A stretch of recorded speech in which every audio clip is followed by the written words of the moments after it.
toutes et à tous. Je m'appelle et bienvenue Ndimi Irgwa. Je suis le prof de français dans les classes de 7e et 8e. Alors ici présent dans le studio de Madame Mary International School Complex, je suis avec certains élèves de la classe de 8e. Nous sommes ici pour animer une émission avec Mademoiselle Queen. Alors, Mademoiselle Queen, tu vas nous faire une introduction, tu vas t'introduire, tu vas te présenter et puis tu vas nous annoncer le sujet que nous allons débattre. Et vers la fin, tu vas donner une orientation comment on va animer cette émission. Merci, à toi la parole. Merci monsieur, bienvenue de m'avoir passé la parole. Alors je me présente, Queen Charlize, de la classe de 8e. Alors, je suis présentatrice de cette émission intitulée « Parler de l'amitié ». Alors, qu'est-ce que l'amitié ? Je vais donner une définition que présente le dictionnaire Larousse. Alors, selon le dictionnaire, l'amitié est un sentiment d'affection que l'on a pour quelqu'un. Par exemple, une grande amitié les unit toute leur vie. L'amitié et l'amour sont des sentiments bien différents. J'ai beaucoup d'amitié pour elle. Je te remercie d'être venu pour me voir. J'apprécie beaucoup cette épreuve d'amitié. Marque d'affection, de bienveillance. Faire l'amitié de termes de politesse amicale. J'espère que vous nous ferez l'amitié de venir pour nous voir. Rapports amicaux. Nous devons préserver l'amitié entre nos formules de politesse. Faire ses amitiés. Dire des choses affectueuses.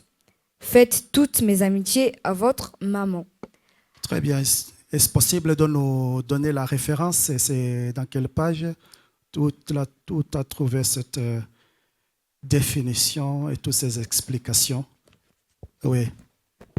Et après, tu vas continuer avec la présentation, comment on va animer cette émission. Alors, ces explications, je les trouvées dans la page 36 et on peut tout facilement les trouver quand nous cherchons dans le dictionnaire et il y a des mots autour qui met par exemple AMI et c'est là que j'ai trouvé le mot amitié. Très bien. Alors, cette émission va être dirigée par des séries de questions-réponses avec les élèves de 8e. Et sans plus tarder, la première question est, dans vos propres mots, qu'entendez-vous par le mot amitié ?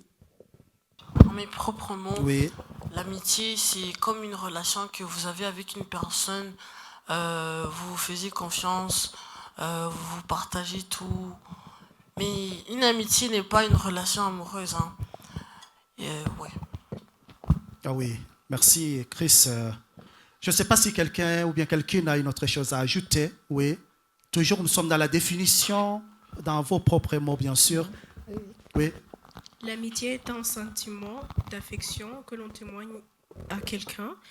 Ça peut être dans un groupe d'amitié, ça peut être entre deux, ça peut être entre plusieurs, comme une classe. Oui, et on peut aussi dire que l'amitié est un attachement sympathique entre deux ou plusieurs personnes. Oui. Père, est-ce qu'à l'aide d'un exemple, comment on peut manifester cette relation d'amitié? Oui, cette relation fraternelle entre garçon-garçon ou bien fille-fille. Oui, à l'aide d'un exemple. Oh, ok, donc pour montrer ça, c'est on a confiance, on a la confiance, on se partage tout et on est honnête. Il y a l'honnêteté dans notre amitié et aussi dans notre amitié, il n'y a pas de mensonge. Parce qu'une amitié ne peut pas être fondée avec le mensonge. C'est très fort, hein? Merci beaucoup. Oui, Queen, une autre question? Alors, comment l'amitié peut-elle jouer un rôle important dans la prévention de l'isolement et de la solitude? Oui, très fort. L'isolement, vous comprenez, vous savez ce que c'est? Qui veut répondre? Oui. Alors, on donne la parole à Anderson. Anderson? Pardon, tu peux répéter la question? Comment l'amitié peut-elle jouer un rôle important dans la prévention de l'isolement et de la solitude? L'amitié est... Comment dire? Alors la prévention, c'est genre, par exemple, prenons l'exemple du Covid. On nous avait demandé de porter des masques. C'était pour la prévention de l'avoir le Covid. Alors comment on peut faire avec l'isolement et la solitude dans l'amitié? Lorsque la personne que tu veux être ami avec est seule, tu peux parfois partir l'approcher. Lorsqu'il est seul, tu peux le parler. Par exemple, pendant le break, s'il est seul, tu pars. Et puis après, tu lui demandes pourquoi il n'est pas avec ses autres amis. S'il n'en a pas, tu commences à faire des gestes d'amitié pour qu'il puisse comprendre que tu es son ami, qu'il peut te faire confiance. Et tu dois aussi le respecter. Oui. Alors, est-ce que Katie peut nous en dire plus, un peu plus? Merci pour la parole. Ça peut être une prévention, comme s'il est solitaire, s'il préfère être solitaire et ne pas avoir d'amis, je peux aller l'approcher. Comme ça, on pourrait être amis. Je vais demander s'il a d'autres amis. S'il n'en a pas, je pourrais rester à long terme avec lui ou elle. Et comme ça, on pourrait avoir une relation qui pourra durer. Merci. Ok, c'est très bien. Queen, est-ce que je peux poser la troisième question? Oui. Ok, très bien. Je m'adresse à Mélissa. Mélissa, nous sommes à la 4e semaine. Comment as-tu, ou bien comment avez-vous accueilli de nouveaux élèves? Ou bien comment avez-vous créé l'amitié avec ces nouveaux élèves de votre classe, bien sûr? Merci. Tout d'abord, j'ai commencé avec une petite conversation avec eux. Oui. Je me suis introduit. J'ai essayé de trouver des points en commun avec eux et je les ai informés de ce qu'ils doivent connaître à propos de l'école. Oui, c'est excellent. Je ne sais pas si Amata a quelque chose à dire aussi. Toujours à propos des nouveaux élèves, comment vous avez entré en relation avec ces élèves, ces nouveaux élèves? Alors, merci de m'avoir donné la parole. Alors moi, en créant l'amitié avec des nouveaux élèves, il y avait quelques élèves que je connaissais déjà de mon école ancienne. Alors, c'était plutôt facile. Et alors, j'ai commencé à les parler, m'introduire aux nouveaux que je ne connaissais pas et les demander leur nom, d'où ils viennent ou comment leur école était, leur montrer comment notre école est construit ou le montrer à mes autres amis pour qu'ils se sentent à l'aise. Parce que créer l'amitié, c'est la plus importante. Quand tu crées l'amitié, c'est important que tu donnes l'autre personne un sentiment de le confort avec les autres. Merci. Est-ce que Kanza peut nous en dire plus? Merci pour la parole, mademoiselle Queen. Bon, quand on accueille de nouveaux élèves, il faut d'abord se présenter et dire ton nom. Et puis, il faut s'intéresser à peut-être des jeux qu'ils aiment, des leçons qu'ils aiment, et aussi leur aider en cas de besoin. Merci. Merci. 4e question. Quels sont les types de sujets que vous pouvez les proposer pour qu'ils se sentent épanouis ou pour qu'ils se sentent confortables à Madame Mary? Est-ce que Carla a quelque chose à dire? Merci pour la parole. Tout d'abord, pour qu'une personne nouvelle se sente accueillie, il faut d'abord essayer de l'introduire à tout type d'activités scolaires qu'il y a, s'il y en a, comme le sport, la musique, les arts. Comme ça, il va se sentir accueilli et il aura sa place. Et si c'est une personne sportive, il faut aussi essayer de lui présenter aux équipes de l'école comme le basket, le foot ou le volleyball, s'il y en a. Merci. Hilary? Moi, je peux dire que pour commencer, il faut demander à cette personne quelle matière il préfère, des trucs en rapport avec l'école, comme les matières qu'il trouve les plus intéressantes pour qu'on parle à propos de ça. Et il y a aussi les événements scolaires comme les excursions ou bien les compétitions qu'on fait à l'école. On peut lui parler de ça. Voilà, merci. Merci. Et Joyce, peut-être, oui. Merci pour la parole. Moi, personnellement, je dirais que je dois lui présenter à d'autres amis que j'ai. Je vais lui présenter à d'autres camarades de la classe pour qu'ils se sentent confortables à l'école. Et je vais aussi lui faire visiter l'école pour qu'il voit que c'est une bonne école, pour qu'il voit qu'il veut trouver sa place ici dans l'école. Ouais, merci. Merci beaucoup. Ineza, j'ai une question à te poser. Perle, peut-être elle va te compléter. Comment pouvez-vous, vous les deux, comment pouvez-vous définir la vraie amitié? Une relation qui est vraie, une relation d'amitié qui est vraie. Oui. Merci pour m'avoir donné la parole. Oui. L'amitié se fonde sur la franchise et non le mensonge. Oui. Donc, dans l'amitié, il faut essayer d'éviter le mensonge et toujours dire la vérité pour garder une amitié forte. Très bien, merci beaucoup. Perle? Donc, une amitié forte à la sincérité et pas d'hypocrisie.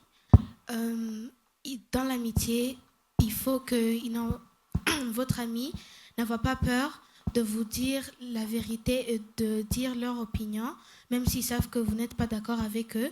Donc, dans l'amitié, il ne faut pas avoir le mensonge, bien sûr, et il faut être honnête.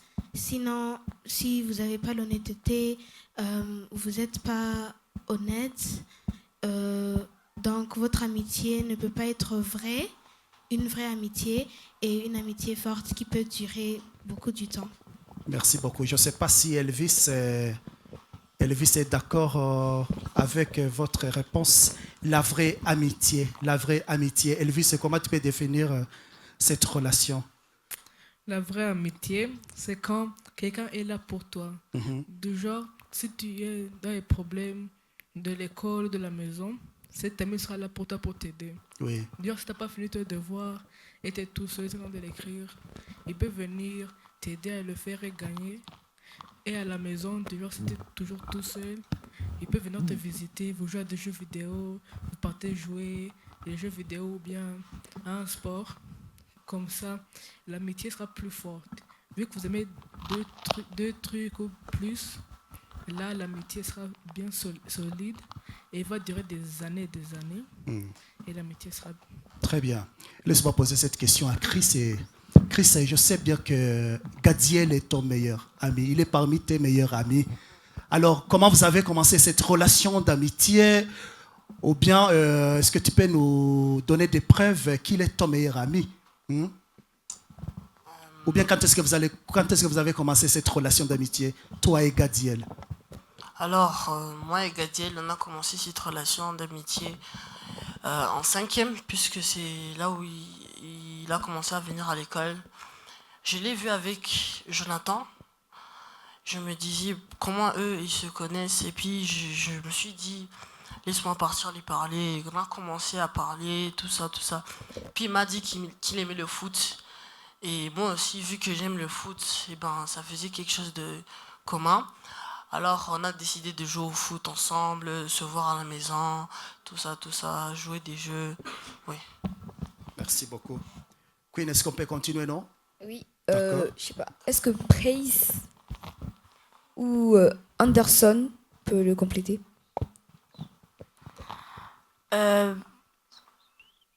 Merci pour la parole.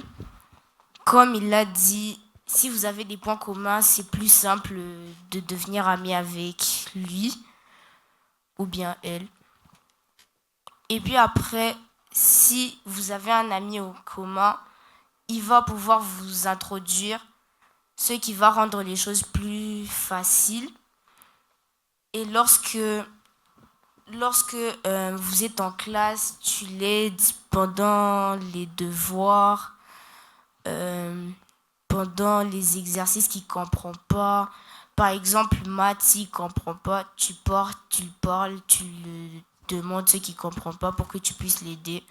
Si toi aussi tu comprends pas cette leçon, tu vas aller vers un de tes amis, un de tes autres amis que tu sais qui il comprend ça avec lui. Là, vous allez vous deux comprendre.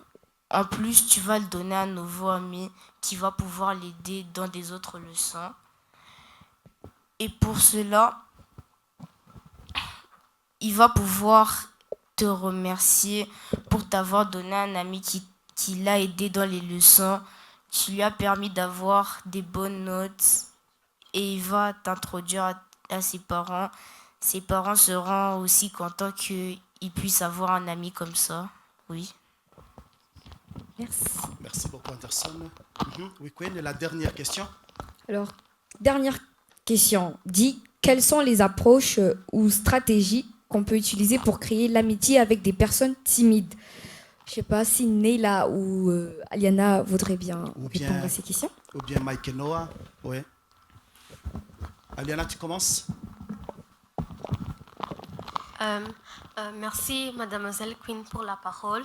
La stratégie que je peux utiliser, c'est d'abord, avant de le parler, je dois l'approcher avec un visage qui est gentil. D'abord, tu dois avoir un bon impression. Si tu fais une mauvaise impression, il ne va pas avoir la confiance, il va se rappeler comment vous avez commencé à être amis et ça ne va pas être bien. Et le deuxième, comme si il est bon à maths, non pas maths, laisse-moi utiliser un autre sujet. Comme s'il est bon en biologie, tu peux me demander les questions. C'est pas difficile mais aussi facile. Et aussi tu dois aussi comme introduire à tes amis, mais pas comme un grand groupe. S'il est timide, il a peut-être l'anxiété ou il est stressé comme le problème des sociétés. Et alors, société. D'abord, maintenant tu dois l'aider, introduire, tu fais des amis, tu joues comme ça. Et aussi pour quelqu'un qui est timide, tu dois aussi d'abord, tu dois aussi dire le blague. Tout le monde aime les blagues. Tout le monde aime rigoler. Même quelqu'un qui est timide, il doit s'exprimer, il doit rigoler. Et ça va être comme ton meilleur ami. Tu dois rester avec lui. Il ne faut pas le laisser pour tes autres amis. L'introduire, le faire comme s'il est à la maison. Oui. Merci beaucoup. Mike? Est-ce que vous pouvez répéter la question, s'il vous plaît? Quelles sont les approches ou stratégies qu'on peut utiliser pour créer l'amitié avec des personnes timides? D'abord, il faut qu'on s'approche de lui, le faire comprendre qu'il ne faut pas être timide. Aussi, l'encourager dans tout ce qu'il est bon. Par exemple, dans les cours, les sports, les jeux, tout ça. Et aussi l'aider s'il a des difficultés dans des leçons ou bien dans des sports comme le foot et le basket. Et puis, il commencera à comprendre qu'il faut arrêter d'être timide et aussi bien s'exprimer avec les autres en tant qu'amitié. Et c'est tout. Ok. La timidité n'est pas quelque chose qui peut s'arrêter juste simplement par dire à quelqu'un de ne plus être timide. Katie, permets-moi de prendre un exemple sur toi, parce que tu étais nouvelle dans notre classe. Bon, pour une personne timide, il faut essayer de l'inclure dans ce que vous faisiez. Donc, je joue dehors, je joue au basket, je dis, tu viens avec moi, tu peux essayer, des choses comme ça. Je joue au studio, je vais essayer de faire du piano ou de guitare. Je dis, tu peux m'accompagner, on peut faire ça ensemble, des trucs comme ça. Et quelque chose d'autre, je dirais, des compliments. Par exemple, j'aime tes chaussures, j'aime tes cheveux, j'aime des choses comme ça. Ça aide à la personne que tu essaies d'être amie avec ou que tu essaies d'approcher, de se sentir aimé, accepté, inclus, de se sentir à l'aise ou protégé avec toi. Donc, merci, c'est tout. Merci beaucoup. Pour finir, la parole est à qui veut la prendre. Ça va? Je pose cette question. Quelle est la chose la plus précieuse dans une relation d'amitié? La parole est à qui veut la prendre. Ça va? Oui, vas-y. L'amitié, la chose la plus précieuse. La chose la plus précieuse. Oui. C'est les moments passés avec cette personne. Le moment? Les moments passés. Très bien. Quelqu'un d'autre? Oui.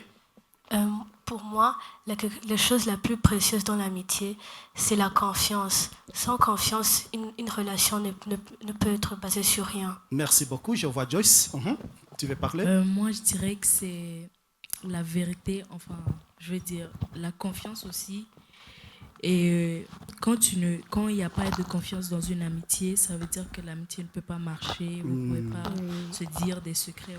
Merci beaucoup. Oui, Ganza, je t'écoute. Monsieur, la sincérité aussi compte dans une amitié. La sincérité, oui. Super. Quelqu'un d'autre? Oui, Mike.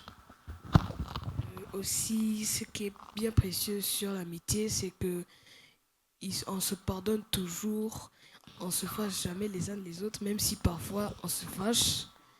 Et aussi tous les moments qu'on passe ensemble, comment on a passé l'école tous les deux. Voilà. Merci beaucoup. Oui, Amata?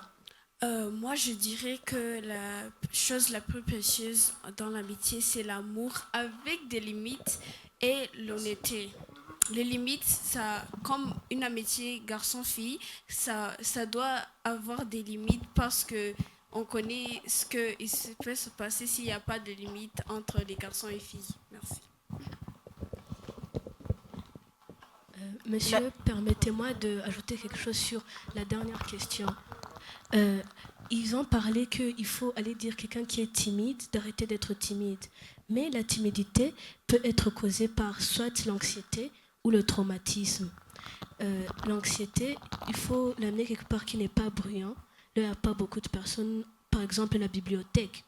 On peut l'amener à la bibliothèque pour qu'il soit calme, parce que les gens qui ont l'anxiété ont tendance à faire ça avec leurs pieds et à suer beaucoup. Je veux qu'il soit calme, et quand je vois qu'il soit calme, je veux m'introduire. Il va s'introduire et on pourra commencer à être une amitié. Et si il a eu un traumatisme avant, je pourrais attendre qu'il soit en confiance avec moi, qu'il se sente en sécurité. Comme ça, on pourra en parler. Et comme ça, cette phase va se terminer. Merci. J'aimerais bien ajouter quelque chose sur la question qui disait qu'est-ce que c'est que la chose la plus précieuse dans une amitié. Donc, j'aimerais bien dire cela parce que je crois que vous l'avez oublié, quelque chose comme ça. Savoir bien garder les secrets. Dans une amitié, c'est quelque chose qui compte vraiment de garder bien les secrets entre vous. Merci. Entre nous, vu que si vous vous insultez chaque fois, à un moment tu vas dépasser les limites d'insultes, vous allez plus être amis. Et là, tout ce que tu as fait depuis, ça serait fini juste parce que tu l'as insulté, vu ce que vous vous respectez pas. Merci pour toutes vos réponses. Nous sommes arrivés à la fin de cette émission qui a été présentée par moi, Queen, et Monsieur Bienvenu, et aussi avec les élèves de 8e. Alors, pourquoi cette émission? C'était pour essayer de s'aider entre nous, et vous aussi. Peut-être que toutes les réponses et les questions ici pourront vous aider avec les amis ou des invités à la maison. Et voilà quoi. Merci. N'oubliez pas de vous abonner à Madame Mary, d'activer la cloche de notification, de lâcher le pouce bleu. Et nous vous aimons beaucoup. Bye.